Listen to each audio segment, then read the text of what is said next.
Alright, before I go any further, if you haven't already, go subscribe down below. And it would be cool to have 600 subscribers. And what will be also cool is this new album coming out by my man Stoney. Coming out soon. I don't have the exact date yet because he's going to come out soon.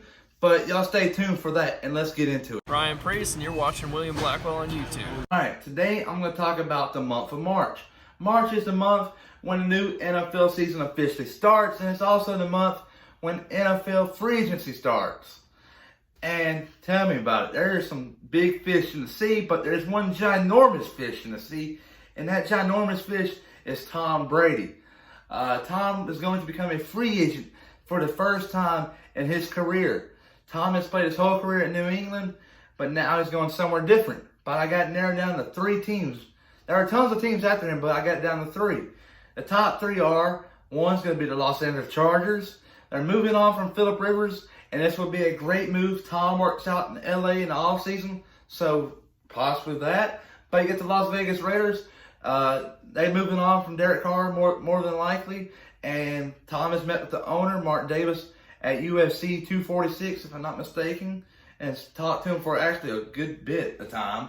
And it'd be a great decision there. But you also have the Dallas Cowboys in the mix. Dallas can become a factor. Tom has mentioned in the past that he wants some young skill players and a great offensive line. Who has that, I wonder? Well, it's the Dallas Cowboys. They got a great backfield with Ezekiel Elliott and tons of other running backs.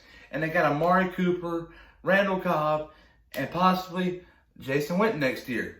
We'll see what goes from there. But he's got some great receivers and great tight ends and a great running back. Dallas would be a great fit for Tom.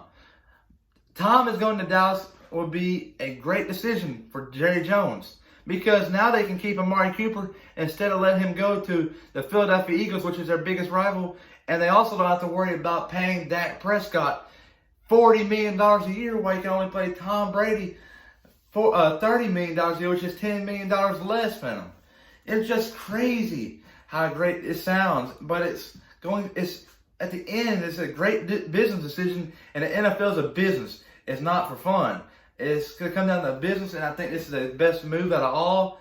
But what do y'all think? Comment down below your thoughts, and please like and subscribe. And